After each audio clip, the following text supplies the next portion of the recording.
오늘 1월 27일 새벽 예배의 말씀입니다. 하나님 아버지, 우리에게 생명의 말씀을 허락해 주셔서 내려주셔서 기록된 하나님의 말씀을 우리에게 주셔서 우리로 하여금 그 생명의 말씀을 받아 생명길 가게 하시니 감사합니다.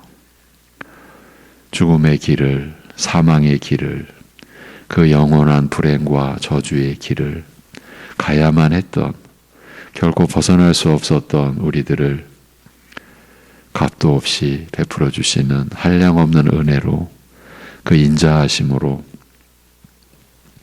구원하여 주셔서 새 생명, 영원한 생명으로 하나님을 향하여 살게 하여 주셨사오니 오늘도 하나님을 향하여 살게 하여 주옵소서. 우리의 능력으로 되지 않는 일이오니 성령께서 오늘도 생명의 말씀으로 우리의 믿음을 경고케 하시고 그 믿음이 자라가게 하시고 하나님께로 더 나아가는 심령과 삶의 역사와 변화가 일어나게 하여 주시옵소서. 예수님의 이름으로 기도하옵나이다. 아멘. 데살로니가 전서 5장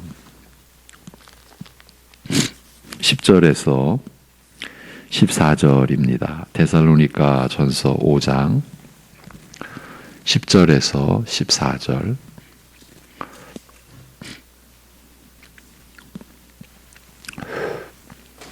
(10절에서) 14절 같이 읽도록 하겠습니다. 다 같이. 예수께서 우리를 위하여 죽으사 우리로 하여금 깨어 있든지 자든지 자기와 함께 살게 하려 하셨느니라. 그러므로 피차 권면하고 서로 덕을 세우기를 너희가 하는 것 같이 하라. 형제들아, 우리가 너희에게 구하노니 너희 가운데서 수고하고 주 안에서 너희를 다스리며 권하는 자들을 너희가 알고 그들의 역사로 말미암아 사랑 안에서 가장 귀히 여기며 너희끼리 화목하라. 또 형제들아, 너희를 권면하노니 게으른 자들을 권계하며 마음이 약한 자들을 격려하고 힘이 없는 자들을 붙들어 주며 모든 사람에게 오래 참으라. 아멘. 어제 전한 말씀도 전날에 이어 12, 13절을 중심으로 말씀을 나눴습니다. 이제 오늘은 14절이 중심입니다. 14절. 또 형제들아, 너희를 권면하노니 게으른 자들을 권계하며 마음이 약한 자들을 격려하고 힘이 없는 자들을 붙들어주며 모든 사람에게 오래 참으라고 합니다. 어떤 맥락, 어떤 흐름에서 이 말씀이 주어졌는지를 또 확인해 드립니다. 예수님과 함께 살게 된 우리 믿는 자들의 삶은 피차 권면하고 서로를 세우는 것으로 이루어지는 것이라고 한 사도 바울은 피차 권면하고 서로를 세우는 삶을 위한 구체적이면서도 실제적인 가르침을 12절부터 기술해 갑니다. 이런 맥락에서 주어진 두 번째 권고의 말씀입니다. 이 14절을 직역으로 들어보십시오. 또 형제들이여, 우리가 여러분에게 권고합니다. 여러분은 그 무질서한 자들을 훈계하고 그 낙심한 자들을 격려하고 그 미약한 자들을 보살피고 모든 사람에 대하여 오래 참으시오. 이렇게 되어 있습니다. 우리말로 게으른 자라고 한 말은 이제 본래의 의미는 병사가 군영을 탈영한 상태를 가리키는 말입니다. 그러니까 이 자체, 이 게으른 자, 이 무질서한 자, 본래의 그 쓰여진 말로 보면은 이것은 굉장히 지금 잘못된 그리고 위험한 상태인 겁니다. 병사가 군영을 탈영한 상태이니까요. 우리나라 군에서도 탈영병이 발생하면 사실은 이보다 더 큰 일이 없다고 할 정도로 굉장히 큰 일이 일어난 거예요. 예. 그래서 무질서한, 의무를 멸시하는, 복종치 않는 이런 뜻을 갖는 말이니 여기에 해당되는 사람들에게는 경책하라고, 곧 정신을 차리도록 꾸짖으라고, 네. 정신을 차릴 때까지 꾸짖으라, 그런 의미도 포함되겠죠. 그렇게 훈계하라는 말도 같은 뜻입니다. 그 무질서한 자들을 훈계하라, 같은 뜻이에요. 타이르고 정신을 차릴 때까지 주의를 주라는 말입니다. 이 역시 서로를 세우기 위한 노력임에는 틀림이 없습니다. 예. 지금 형제들에게 권고하고 있죠. 그러니까 지금 이 상황이 누가 누구를 향한 그런 경책이고 훈계이겠는가. 일단 지금 교회 안과 교회 밖이라고 하는 그런 구분을 놓고 보면은 지금 교회 안에서의 상황으로 우리가 먼저는 봐야 합니다. 네, 교회 안에 게으른 자들, 무질서한 자들, 질서를 그야말로 해치고 파괴하는 사람, 이렇게까지도 볼 수가 있는 거죠. 왜? 탈영했다라고 하는 것은 모든 그 권위를 무시하고 그 질서를 깨트린 거잖아요. 그리고 스스로 도망간 거죠. 복종치 않는 거죠. 예. 그리고 마음이 약한 자, 예. 우리말로 마음이 약한 자, 예. 직역을 했을 때 낙심한 자, 이렇게 표현해 드렸죠. 마음이 약한 자는 일반적으로는 낙심한 처지에 놓인 사람을 가리킨다고 봅니다. 이들에게 필요한 것은 위로, 진정한 위로요, 격려입니다. 예. 그러니까 위로를 가장해서 더 힘들게 하는 그런 위로가 아니라 진정한 위로요, 격려입니다. 주위 환경 때문에 사람들은 종종 상심해하기도 하며 때로는 더 어려운 상황에 빠지기도 합니다. 마음이 약한 자들은 또한 다시 오실 그리스도, 다시 오고 계시는 그리스도에 관하여 걱정하는 자들일 수도 있습니다. 왜 걱정하겠습니까? 왜 낙심하겠습니까? 자신의 믿음과 삶으로 인해서 오는 염려, 근심도 여기에 포함될 것입니다. 일반적으로 나 같은 게 천국 갈 수 있을까? 이렇게 시작되는 것이 아니겠습니까? 이러한 내적 자괴감이나 내적 갈등이나 내적 붕괴가 이제 낭망으로 이렇게 이어지는 마음이 약한 자들을 바로 잡아 주어야 한다고 사도는 권고하는 것입니다. 서로를 세워가는 내용이, 세워가는 모습이 이러한 면도 포함된다. 앞에서는 무질서한 자를 경책하고 훈계하는 것, 여기서는 마음이 약한 지체들을 붙잡아주고 위로해주고, 우리가 함께 길을 가다가 갑자기 다리가 풀리거나 또 몸이 감당이 안 돼서 제대로 걷지 못하는 그런 상태라면 바로 옆에 있는 지체가 그분을 붙들어 주게 되어 있지 않습니까? 당연한 거죠. 그러한 지금 상황입니다. 실제로 낙심한 처지로, 마음이 약한 상태로, 그러니까 외모로는 잘 드러나지 않은데 내적으로는 그러한 처지에 있는 우리 지체들, 교인들, 우리가 주목해 봐야 합니다. 그리고 이어지는 이제 힘이 없는 자, 마음이 약한 자들을 격려하고 힘이 없는 자들을 붙들어 주며라고 할 때 이 힘이 없는 자는 그야말로 약한 사람을 가리킨다고 봅니다.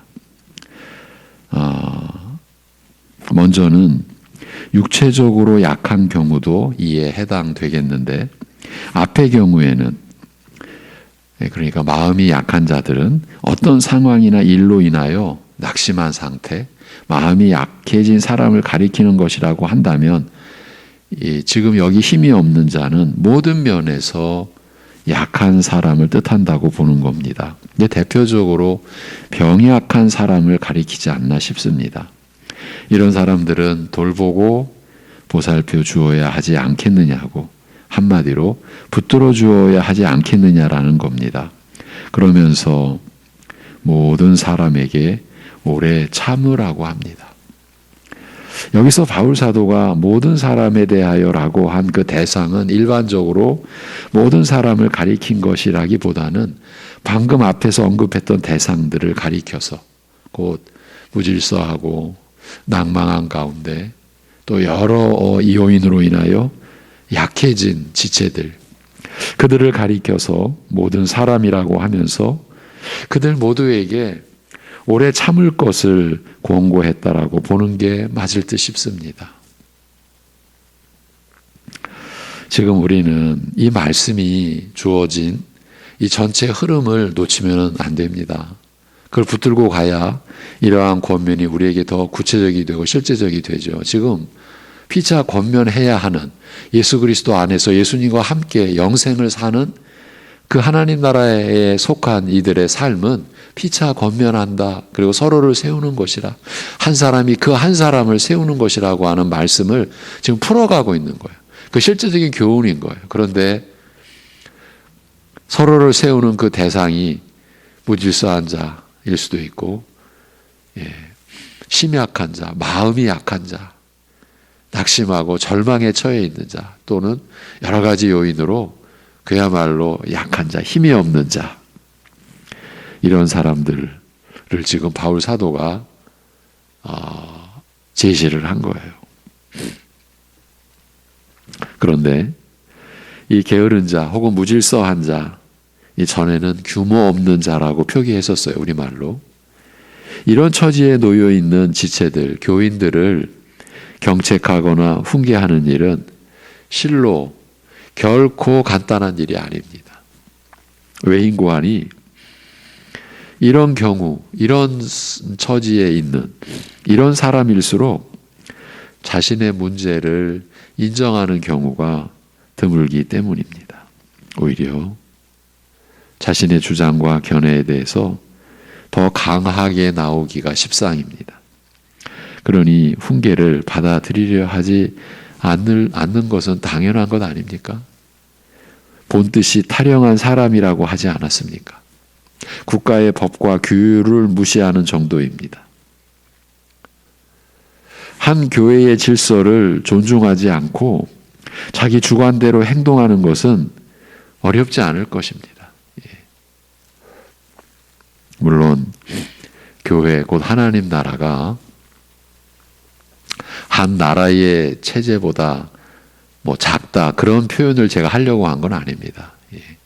그러니까 모든 질서를 자기 주관대로 판단하는 사람의 입장에서는 나라에 대해서 타령할 정도인데 겉으로 보이기에 나라에 비해서는 아무것도 아닌 것처럼 보이는 교회 안에서 질서를 무시하는 일쯤이야 가볍게 행할 수 있지 않겠습니까?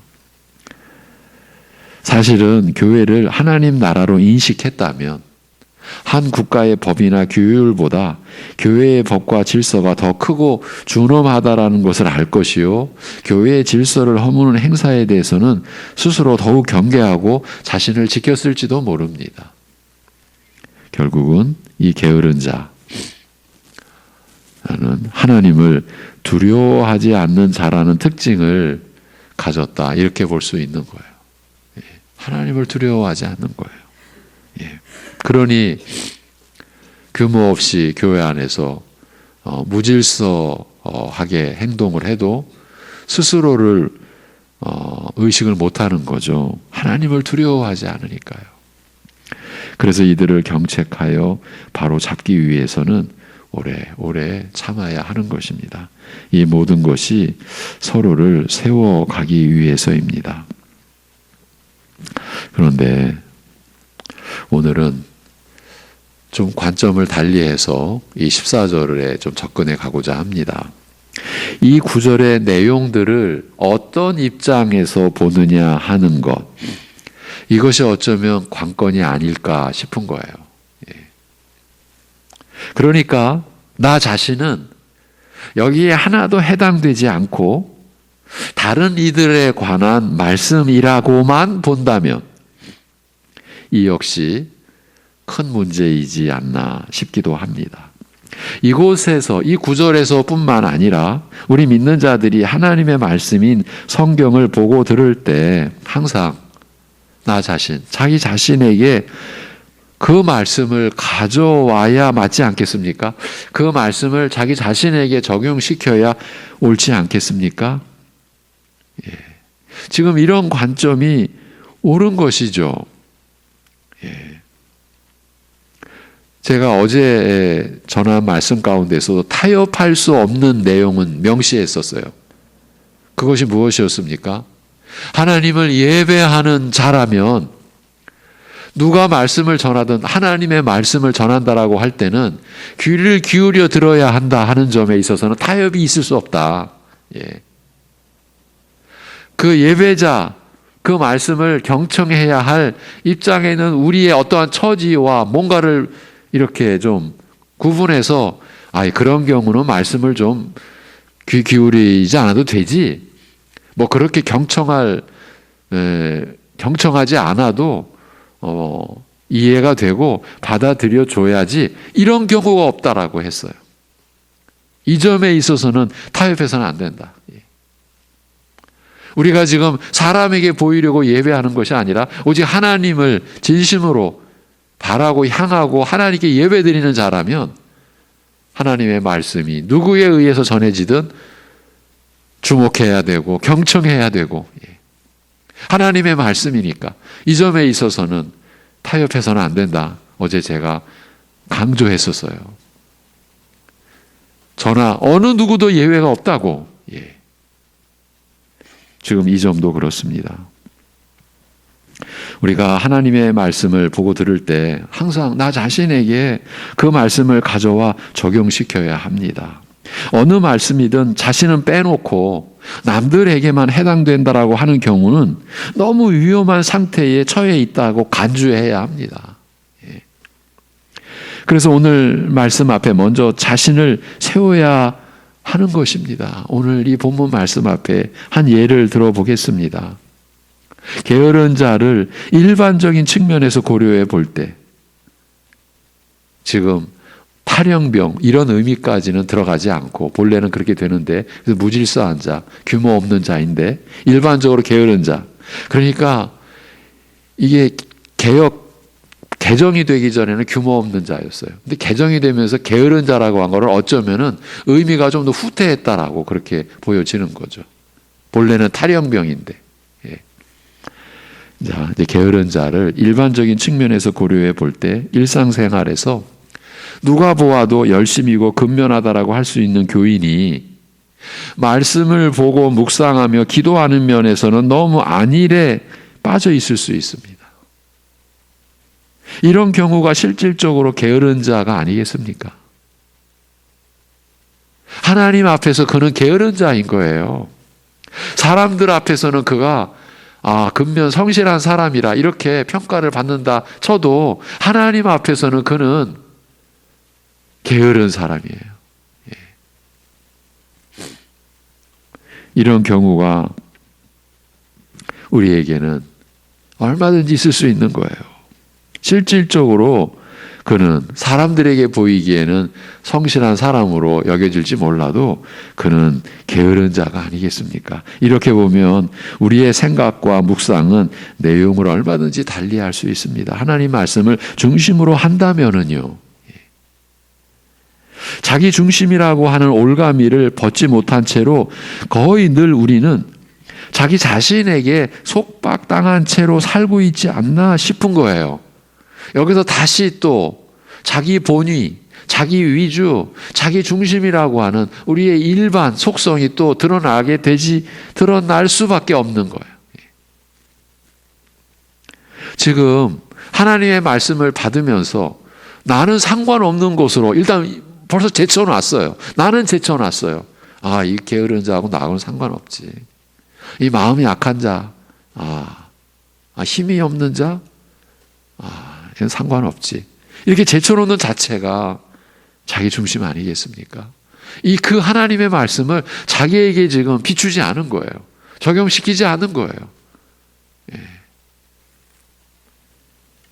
여러분, 그래서 말씀을 또 드릴 수밖에 없는 거예요. 우리는 자기 중심이라고 하는 올가미를 벗지 못한 채로 거의 늘 우리는 자기 자신에게 속박당한 채로 살고 있는 것은 아닌가.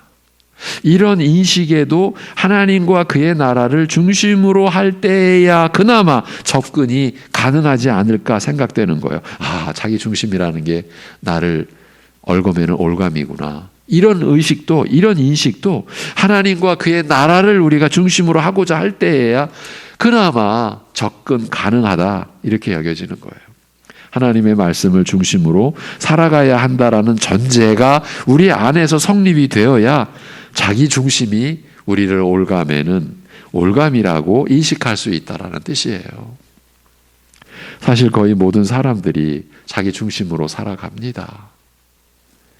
이 자체는 문제될 리가 없다라는 것이 통념이요 보편적 가치관입니다. 자신을 스스로 책임지며 자기를 위해 산다라는 것이 왜 문제가 되겠습니까? 이렇게 생각한다는 말입니다. 그런데 교인들조차도 거의 구분 없이 이렇게 생각한다라는 것이 오늘날 교회가 안고 있는 핵심 문제 중 하나이지 않을까 싶은 거예요. 지난해 이 새벽 시간에 2021년 새벽 시간에 우리 믿는 자들은 자신을 위해 살지 않게 되었다라는 점을 여러 구절의 말씀을 보면서 확인하고 또 확인하는 과정을 거쳤습니다. 근 1년간 지속적으로. 그런 과정을 통해서 실질적으로 변화를 체험하는 분들도 있을 터이지만 여전히 자신을 위해 사는 자기 중심의 덫을 못 벗어난, 그 자기 중심의 함정을 못 벗어난 분들도 있을 것입니다. 어쩌면 이쪽이 더 많지 않을까 싶기도 합니다. 자기를 부인한다라는 것이 그렇게 어렵다는 뜻입니다. 은혜가 아니면 이루어지지 않는 일이기도 하고요. 그래서 사람들은 자기 기준을 버리지 못합니다. 그리고 그 기준이 옳다는 점에 대해서는 거의 의문을 달지 않습니다. 자기가 옳다고 여기는 기준이 틀릴 수도 있다라는 생각을 거의 못한다라고 보면 맞을성 싶습니다. 이 점이 우리가 여전히 자기 중심에 빠져 있다는 증거 중 하나일 것입니다. 오늘 본문을 통해서도 점검해 볼 수 있습니다. 나는 게으른 자가 아니고 마음이 약한 자도 아니고 힘이 없는 자도 아니라고 스스로를 규정하고 있다면 거의 자기 중심에 빠져 있다고 볼 수 있지 않을까요?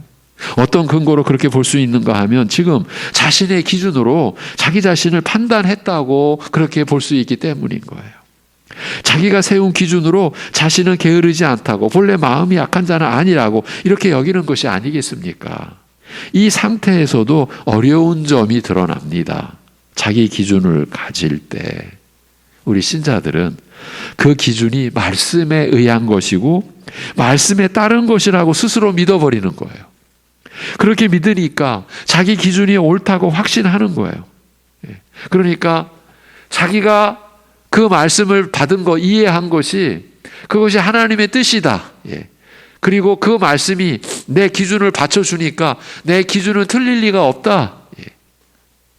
여러분, 만약에 이런 틀린 기준이 그의 평생을 지배한다면 어떻게 되겠습니까? 그런 생각을 해봐야 하지 않겠습니까? 이렇게 되면 그 기준은 웬만해서는 깨지지 않게 됩니다. 말씀이 받쳐준다고 그렇게까지 믿고 있는데, 그러니 옳다고 확신하고 있는데 그게 깨지겠습니까? 양보하겠습니까? 자기가 옳다고, 자기의 기준이 지금 틀리지 않다라고 그렇게 여기니까요. 그리고 말씀이 자기의 확신을 받쳐준다고까지 믿으니까요. 이런 여러 가지 측면을 고려해서 오늘 본문을 우선은 자신에게 적용하시라고 권하는 것이에요. 이렇게라도 하지 않으면 우리 자신을 제대로 아는 길은 점점 더 멀어지게 되리라고 봅니다. 교만한데도 교만한 줄 모르고 오히려 겸손하다고 여길 수 있고요. 다른 이들을 어렵게 하고 상처를 계속 주고 있으면서도 자신은 다른 사람을 편하게 해주고 늘 도움을 준다고 생각할 수도 있고요. 이런 점들을 고려했을 때 본문과 같은 권면의 말씀을 들으면서 나는 아니야 라고 단정하는 그 자체가 이미 위험 수준을 넘었다고 볼 수 있어요. 자기 중심, 자기 위주의 사고방식이 거의 굳어진 상태라고 할 수 있다는 뜻이에요. 여러분, 이것이 얼마나 위험한 상태입니까? 이런 상태에서 날마다 자기를 부인하고 자기 십자가를 지라, 그리고 주를 따르라고 하는 말씀이 어떻게 자기의 심령에 새겨지고 자기의 심령을 파고 들어오는 생명의 말씀, 자기를 살리는 말씀이 되겠습니까? 그러니까 자기를 부인한다라고 하는 것도 철저히 자기 본의, 자기 위주로 있으면서도 자기는 나는 날마다 나를 부정하고 나를 부인하고 주님을 따르고 있어라고 그렇게 또 믿어가는 거예요. 우리가 얼마든지 그럴 수 있는 게, 여러분, 예레미야 선지자가 이 세상에 그 무엇보다 거짓되고 부패한 게 뭐라고 말했습니까? 내 마음, 인간의 그 마음의 상태가 그렇다고. 그러면서 누가 이를 알리오마는, 예레미야 선지자가 지금 외치고 있는 게 이런 그 무엇보다 어떤 피조물보다도 더 부패하고 거짓된 것이 인간의 마음, 자기의 마음이라는 것을 누가 알리요? 아무도 모른다라는 거예요. 그 무슨 뜻이에요? 하나님이 개입하시지 않으면, 하나님의 은혜가 역사하지 않으면, 성령께서 그 말씀으로 우리의 심령을 무너뜨리고 허물어뜨리고 파괴해 주시고 깨트려 주시고, 그래야만이 내가 가졌던 기준이 이것이 이렇게 내가 확신할 수 있는 그런 내용이 아니었구나.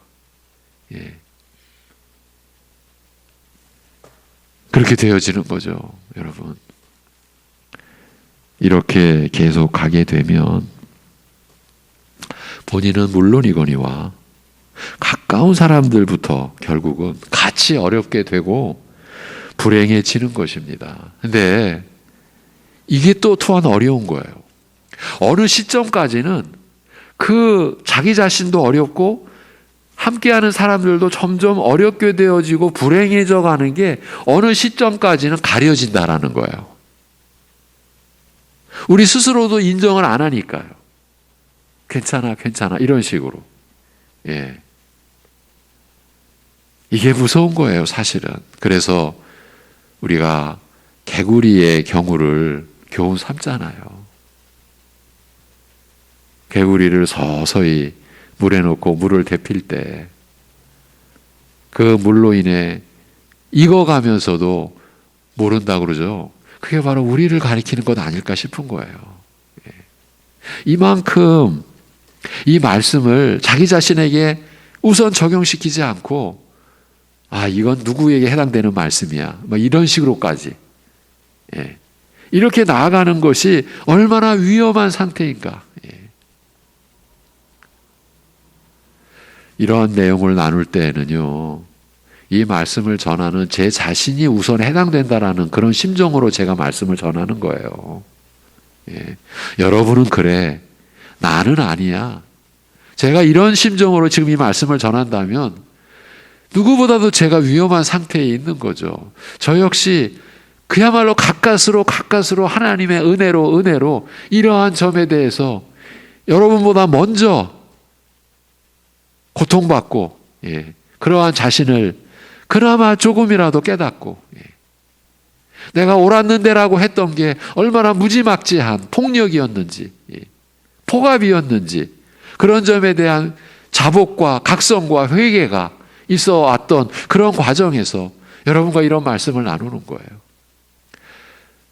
이 14절에 대해서 한 가지 더 나눌 내용은 다음 시간으로 넘겨야 되겠습니다. 오늘은 여기까지 기도하겠습니다. 하나님 아버지,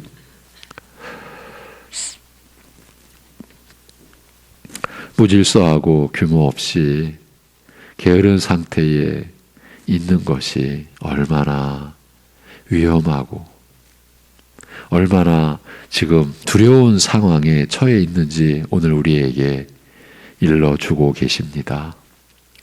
이 말씀을 취하는 우리 사랑하는 우리 새벽 말씀의 가족들 모두 자기 자신에게 이 말씀을 가져올 수 있도록 은혜를 베풀어 주옵소서. 마음이 약한 자가 바로 나일 수 있다라는, 외적으로는 적극적이고 뭔가를 다 해낼 수 있을 것 같지만은 속으로는 그 누구보다도 지금 낭망한 처지요, 절망한 처지에 있을 수 있는 게 우리 인간이라고 하는 것을 제대로 깨닫고, 그래서 우리 각자가 자신에게 내가 힘이 없는 자, 말씀을 따르기에 너무나 나약한 자, 하나님의 말씀을 순종하는 면에 있어서는 1등이요, 2등도 서러울 자가 바로 나 자신이라고 하는 그런 인식이, 나 자신일 수 있다라고 하는 그런 의식이 우리에게 있어야 함을 오늘 일러주신 이 내용을 우리가 붙잡을 수 있게 하여 주옵소서. 하나님 아버지, 자기 속에 빠져서 자기의 소리, 자기 마음의 소리를 우리는 하나님의 말씀으로 얼마든지 바꿔치기 할 수 있고, 그래서 진리를 거짓된 것으로 만들고, 그 거짓된 것이 진리인 양, 그리고 그것을 자기 기준으로 삼아버리고, 겉으로는 말씀의 표현으로 다 포장해버려서 실질적으로는 사단의 거짓을, 나의 탐욕을 진리로 맞바꿔 버릴 수 있는 재주가 우리에게 있다라고 하는 그러한 깨달음을 우리에게 허락하여 주셔서, 그 무엇보다도 거짓되고 위선되고 외식할 수 있는 우리 자신을, 나 자신을 경계해가는 이러한 은혜를 우리에게 허락하여 주시옵소서. 하나님 아버지, 그래서 오늘도 진실로 성령께서 말씀으로 역사해서 자기를 부인하고 오늘도 자기 십자가를 지고, 그래서 주님만이 나의 생명, 주님만이 나의 소망, 주님만이 나의 위로, 그래서 주의 말씀만이 나의 생명이고 나의 소망이 되고 그 말씀만이 나의 위로가 됨을 우리가 붙들 수 있게 인도하여 주시옵소서. 세상 것이나 외적인 형편을 가지고 우리가 거짓된 위로 속에 빠져 들어가면서 진정한 위로라고 여기는 그러한 위험함도 우리가 경계하면서 오직 주님만이 우리의 위로요 소망이시요 생명 되심을, 그래서 주의 말씀만이 우리의 위로요 우리에게 소망이요 우리에게 생명이 됨을 오늘도 우리가 누리게, 오늘도 그 은혜를 체험하며, 그래서 더욱 주님만을 의지하며 주님께 모든 것을 맡기며, 그러기에 내 뜻이 아니라 주님의 뜻을 우리가 구할 수 있도록 우리의 심령을, 나의 심령을 붙들어 주시고 인도하여 주옵소서. 예수님의 거룩하신 이름으로 기도하옵나이다. 아멘.